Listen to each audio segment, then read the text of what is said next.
सुनाई दे रही है? Yes sir. आइए हम वचन में जाने से पहले परमेश्वर के प्रार्थना करेंगे वचन के लिए।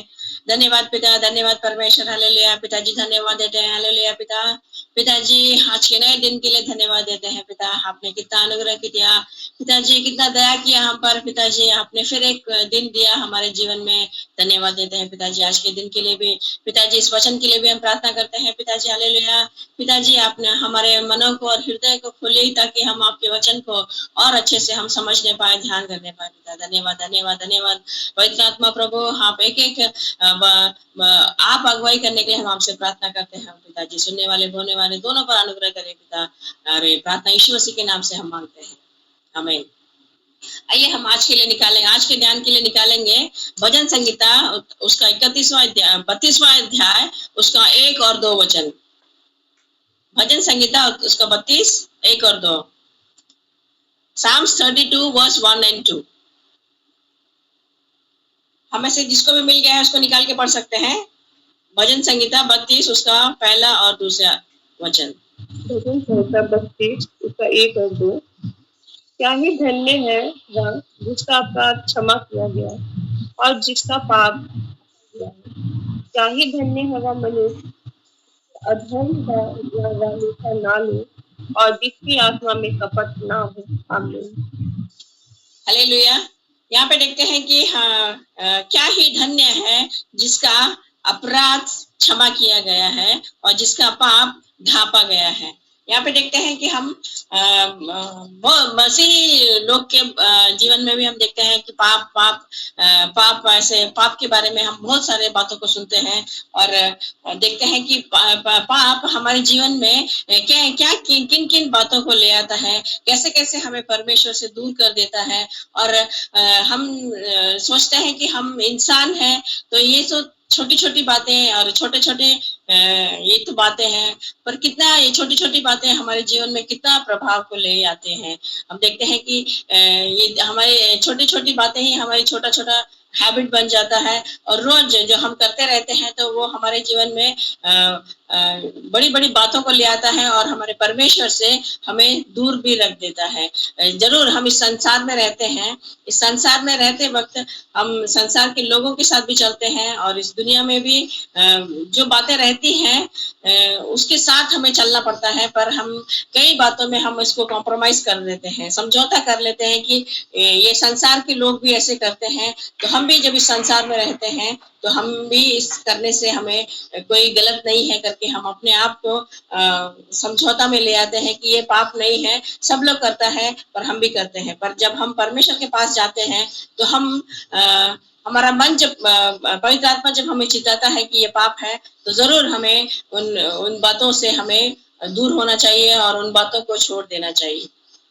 इसी बात को हम देखते हैं रोमियो की पत्री उसका 4 अध्याय और 6-7 में हम देखेंगे, निकालेंगे हम रोमी उसका 4 अध्याय।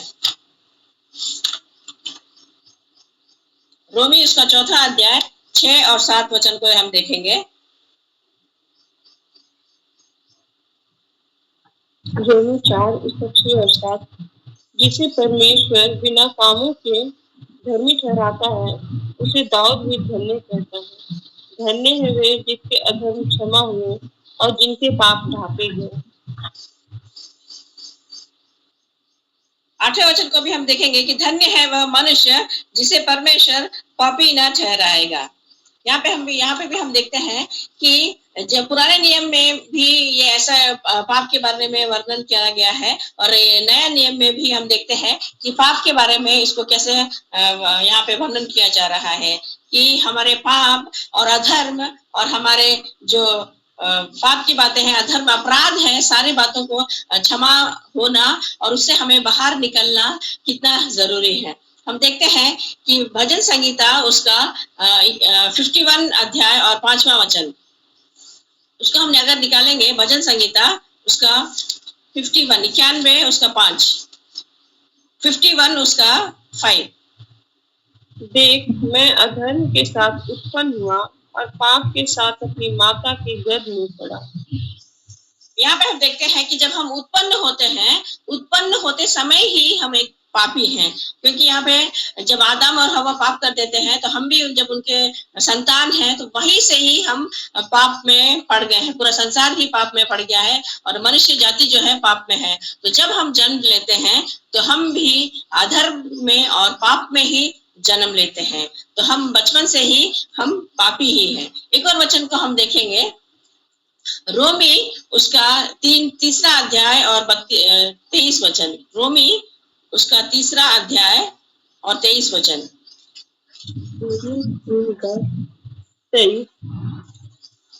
इसलिए कि सबने पाप किया और परमेश्वर की महिमा से रहित है। यहाँ पे हम देखते हैं कि हम जब पैदा हुए हैं तभी से हम पापी हैं, और यहाँ वचन कहता है कि सब लोग पापी ही हैं और परमेश्वर की महिमा से रहित हैं। क्योंकि हमारा परमेश्वर पवित्र है, पर हम जब पाप में जन्म लेते हैं तो हम पापी ही हैं और परमेश्वर के निकट जाने से कुछ बातें हमें रोकती हैं। क्योंकि हमारा परमेश्वर पवित्र है पर हम पापी हैं, तो हम पापी लोग परमेश्वर के पास जाने से, उस महिमा में परमेश्वर के पास जाने से कुछ बातें हमें रोकती हैं। कैसे हम क्या बातें हैं जो रोकती हैं हमें? हम जब बचपन में रहते हैं या जो छोटे से ही रहते हैं तो कोई हमें नहीं सिखाता है कि हमें झगड़ा कैसा करना चाहिए, हमें झूठ कैसे बोलना चाहिए। कोई हमें सिखाता नहीं है, या हमारे मम्मी पापा या हमारे कोई भी स्कूल वाले या कोई भी हमें सिखाता नहीं है कि हमें कैसे हमें पाप करना चाहिए। पर हम, क्योंकि हम गर्भ से ही हम पापी हैं, तो हम ये सीख जाते हैं कि हम हमारे व्यवहार में, हमारे बातों में ही, हमारे अंदर ही वो पाप का व्यवहार रहता है और उसके चलते हम पाप करने लगते हैं और परमेश्वर के नजरों में हम दूर रहते हैं। हमारे बोली से, हमारे चाल चलन से, हमारे सोच से, हमारे विचार से, हमारे शब्दों में, हमारे स्वभाव में पाप रहता है। इसीलिए हम यूं ही पाप करते रहते हैं और हम छोटी छोटी बातों में भी सोचते हैं कि सब करता है, ये पाप नहीं है, क्योंकि हम भी अपने आप को हम कॉम्प्रोमाइज कर लेते हैं। पर परमेश्वर का वचन कहता है कि हम जैसे हमारा पिता पिता हमारा पवित्र है, हमें भी पवित्र होना है, और बिना पवित्रता के हम ना उद्धार पा सकते हैं और ना उस परमेश्वर के पास आ सकते हैं। हम निकालेंगे सबोपदेशक उसका 7वां अध्याय और 20वां वचन। सबोपदेशक 7वां अध्याय और 20वां वचन को हम पढ़ेंगे।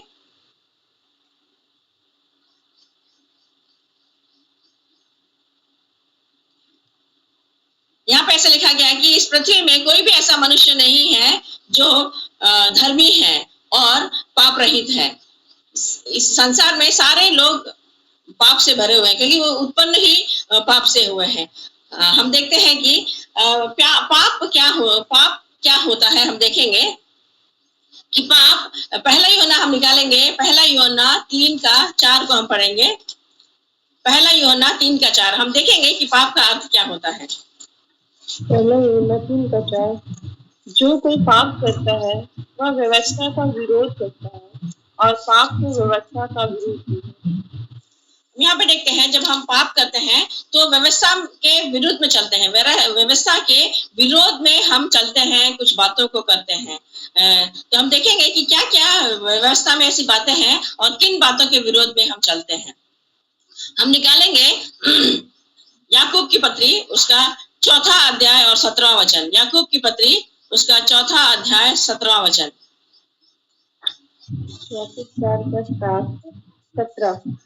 4:17 जो इसलिए जो कोई भलाई करना जानता है और नहीं करता, उसके लिए यह पाप है। हम देखते हैं कि कई बार हम कई बातों को या कई लोगों को कई परिस्थिति में हम छोटा हेल्प हम कर सकते हैं, पर हम करते नहीं हैं। वो भलाई की बातें होती हैं जो जिस हमारे आगे हो, हम कहीं जा रहे हो, सफर में जा रहे हो, या हमारे ऑफिस में हो, या हमारे घर में हो, कहीं भी हो, ऐसे कई परिस्थिति आती है कि हम जो हमारे साथ में लोग हैं या अनजान भी हैं, हम कुछ बातों को हम कर सकते हैं। हमें मौका मिलता है करने के लिए और हम उसके योग्य भी रहते हैं कि हम उसको करें, पर हमारा मन, क्योंकि हमारा स्वभाव पाप है, हम सोचते हैं कि जाने दो, नहीं करते हैं, टाल देते हैं। ऐसे जब हम भलाई करना चाहते हैं और भलाई हम उस समय कर भी सकते हैं और नहीं करते हैं तो भी हमारे लिए वो पाप रहता है। न सिर्फ हम सोचते हैं कि हम जब हम खून करते हैं या जब हम व्यभिचार करते हैं या ऐसे बड़े बड़े जब हम पाप करते हैं तो वही सिर्फ पाप होता है, पर जैसे छोटी छोटी जो बातें हैं वो भी जब हम उसको नजरअंदाज करते हैं या हम उसको टाल देते हैं या हम उसको नहीं बोल देते हैं, और जब हम कर सकते हैं, सक्षम है करने के लिए, जब हम नहीं करते हैं तो वो भी हमारे लिए एक पाप होता है। दूसरी बात को हम देखेंगे, याकूब उसका 2 का 9 को हम निकालेंगे, वहां हम देखेंगे कि वो भी एक पाप है। कैसा वो पाप है उसको भी हम देखेंगे। याकूब 2 का 9। और यदि तुम पक्षपात करते हो तो पाप करते हो और व्यवस्था तुम्हें अपराधी ठहराती है। दूसरा पाप है जब हम पक्षपात करते हैं लोगों को देख के या उनके व्यवहारों को देख के या उनकी कुछ बातों को देख के जब हम पक्षपात करते हैं तभी हम पाप करते हैं। हमें तो ना तो पक्षपात, क्योंकि परमेश्वर हमारा परमेश्वर है, वो हमें हमारे साथ ऐसे पक्षपात नहीं करता है, हमें भी पक्षपात नहीं करना चाहिए। न सिर्फ हम अपने बोली से, अपने स्वभाव से, अपने चाल चलन से और अपने मन में झूठ बोलना या छोटी छोटी बातें, छोटे छोटे पाप जो हम समझते हैं कि ये साधारण है, उन सारी बातों से भी, और जब हम भलाई करना चाहते हैं तो भलाई नहीं करते हैं वो भी बातें, और जो पक्षपात करते हैं वो भी बातें हमारे अंदर ये पाप की बातों को लेके आता है, क्योंकि हमारा स्वभाव ही ऐसा है और हम ऐसे ऐसे पाप करते हैं। हम देखते हैं कि हमारे अपराध, कुछ बातें हमारे अपराध होता है, कुछ हमारे पाप की बातें होती हैं और कुछ अधर्म की बातें होती हैं। जो हमें करना चाहिए वो बातों को नहीं करते हैं, उसके विरोध में कुछ बातों को करते हैं और जानते हैं कि ये बातें पाप है, फिर भी हम जाने अनजाने में करते हैं या कभी कभी हम जानबूझ के करते हैं। और अधर्म, जो व्यवस्था के विरोध में जो बातें हैं उसको भी हम कर देते हैं और हम सोचते हैं कि ये तो चलता है, ये तो हो सकता है, इससे कोई दिक्कत नहीं है करके। पर परमेश्वर कहता है कि जब हम पाप करते हैं तो परमेश्वर के विरोध में हम कार्य करते हैं।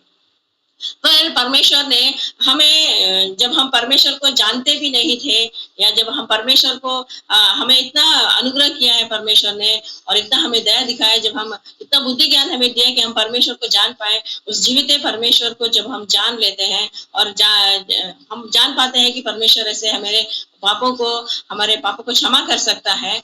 परमेश्वर ऐसे हमें जब बुद्धि ज्ञान देता है तो हमारे जो सारे पाप हैं, जो हमें परमेश्वर के जानने से पहले भी जो हमने पाप किए हैं, परमेश्वर हमें याद दिलाता है उन पापों को, उन अपराधों को, उन अधर्म के कामों को परमेश्वर हमें याद दिलाता है। और जब हम परमेश्वर के पास जाते हैं तो परमेश्वर हमें उन सारे पापों से धोने का सामर्थ्य रखता है और परमेश्वर हमारे ऊपर दया करता है और परमेश्वर हमारे सारे जो गुनाह हैं, हमारे पाप हैं, अपराध हैं जो हमने बचपन से किया है, वो सारे बातों को भी परमेश्वर हमारे लिए क्षमा करने का वो सामर्थ्य रखता है।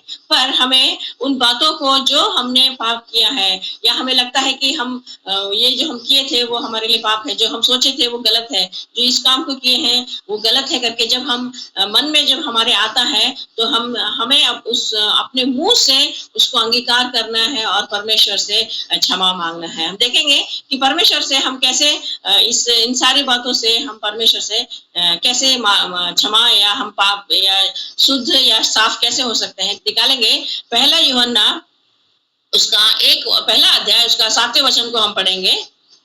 पहला यूहन्ना पहला अध्याय 7वां वचन।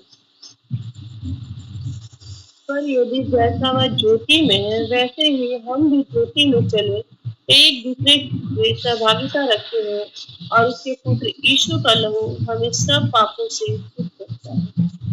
हम यहाँ पे देखते हैं कि यीशु मसीह का लहू जो है हमारे सारे पापों को, हमारे सारे अधर्मों को छुपा के रखता है। और परमेश्वर के पास जाने के लिए हमारे पास एक ही रास्ता है, जो परमेश्वर ने अपना पुत्र यीशु मसीह को हमारे लिए दिया, और उसका लहू जो है हमारे सारे पापों से हमें शुद्ध करता है। जो हमने जाने अनजाने में किया, जो पाप हमने जानबूझ के किया, जो हमने बचपन में किया, या जब हम परमेश्वर को, यीशु मसीह को नहीं जानते थे, उस समय से पहले जो हमने किया, उन सारे बातों को, और हर प्रतिदिन परमेश्वर अपने लहू से हमें धो के हमें शुद्ध करने का सामर्थ रखता है। बस हमें एक ही बात हमें करना है कि जो बातें हम करते हैं उसको हम मान लेना है और अपने मुंह से अंगीकार करना है कि हाँ परमेश्वर, हाँ पिताजी, मैंने ये पाप अपने गलती से कर दिया, या मैंने इसको जानबूझ के कर दिया, ये गलती से हो गई है करके। बस जब हम इसको अपने मुंह से परमेश्वर के पास बोलते हैं तो परमेश्वर हमें इन सारे बातों से हमें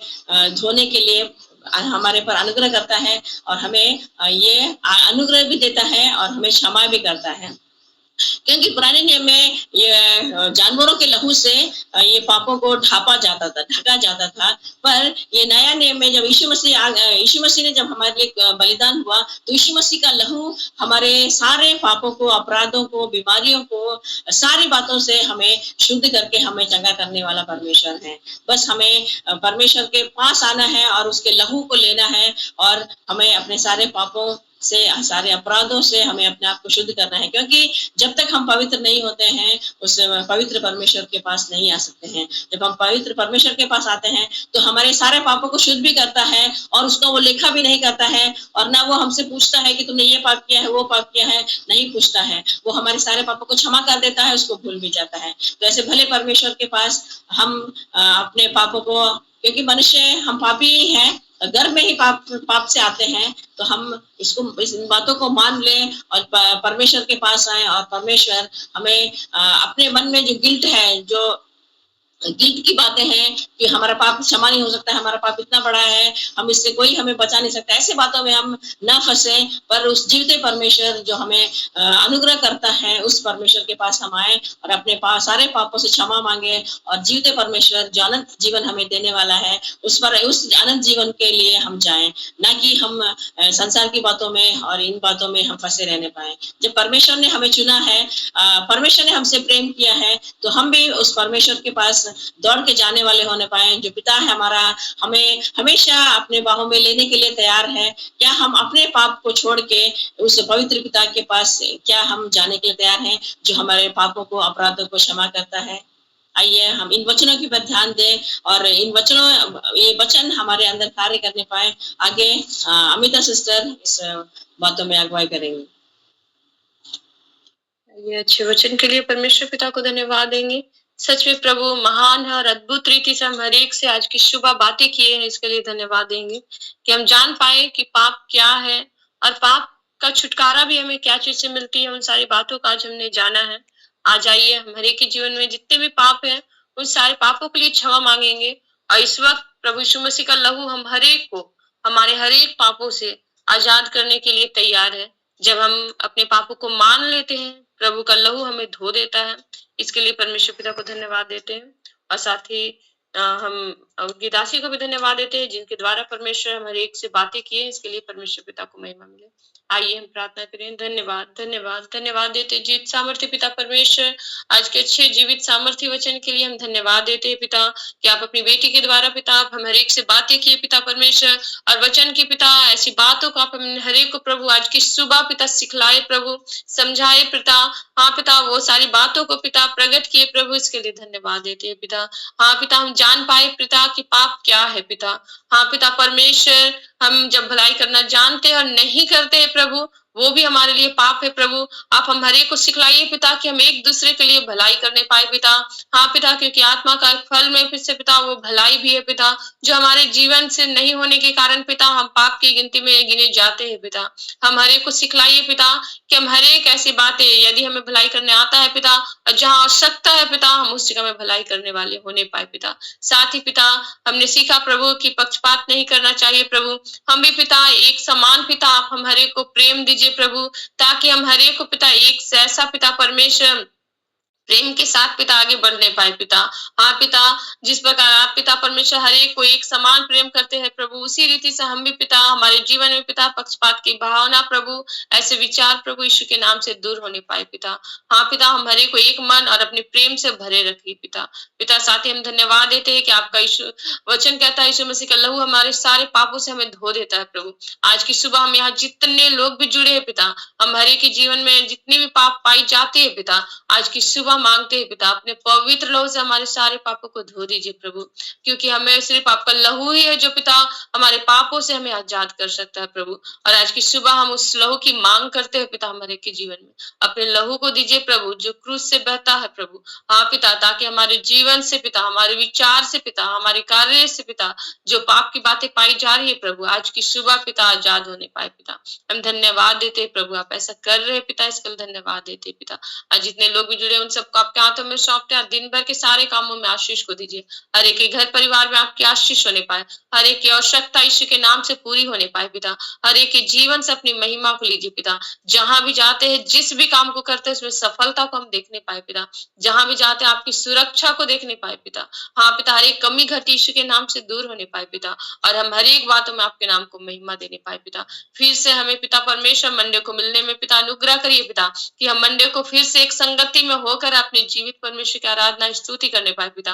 कल की कलीसिया को आपके हाथों में सौंपते हैं पिता, एक एक आराधना को आपके हाथों में सौंपते हैं पिता। हम जहां से भी जुड़े हैं पिता, चाहे झारखंड से हो पिता, चाहे यूपी से हो पिता, चाहे बिहार से हो पिता, चाहे जहां से भी है प्रभु, हर एक को आपके हाथों में सौंपते हैं पिता। कल के पवित्र दिन में पिता हमें पवित्र आराधनालय में जाने में अनुग्रह दीजिए पिता, ताकि पहुंच कर पिता आपके नाम की महिमा स्तुति करने पाए पिता। हर एक लोग तैयारी के साथ आपके भवन में आने वाले होने पाए पिता। हम धन्यवाद देते हैं, आज ही से आप पिता आत्मिक तैयारी को दे रहे हैं हर एक के जीवन में, इसके लिए धन्यवाद देते हैं पिता। हाँ पिता, आज के विमेन्स प्रेयर मीटिंग को भी आपके हाथों में सौंपते हैं प्रभु, अपनी उपस्थिति को दीजिए पिता। हाँ पिता, ताकि जब हम सब बहनें आज जब जहाँ कहीं भी इकट्ठे होती है पिता परमेश्वर, उस जगह में आपकी उपस्थिति होने पाए, आपकी आत्मा उस जगह में कार्य करने पाए पिता। जितनी भी प्रार्थना की जाती है पिता, हर एक बंधन टूटने पाए पिता, और पिता परमेश्वर आपकी महिमा स्तुति होने पाए पिता। हम धन्यवाद देते हैं पिता, जब बोझ के साथ आपके निकट आती है पिता, आप हर एक प्रार्थना को सुनकर उसका उत्तर देने जा रहे हैं प्रभु, इसके लिए धन्यवाद देते हैं पिता। फिर से सारी बातों के लिए हम आपको धन्यवाद देते हैं। यहाँ जितने लोग जुड़े हैं, हर एक को आपने बहुत ताज आशीष को दिया है प्रभु, इसके लिए धन्यवाद देते हैं। आपकी वेदी के लिए पिता, जिसके द्वारा अपने वचन को दिया पिता, उन्हें और भी आशीषित करिए, अभिषेक करिए, अपनी सामर्थ से भरिए पिता, ताकि आपके वचन को पिता और भी तेजी से पिता इसी रीति से बांटने पाए पिता, और हर एक लोगों को पिता आपके वचन से पिता भरने पाए पिता।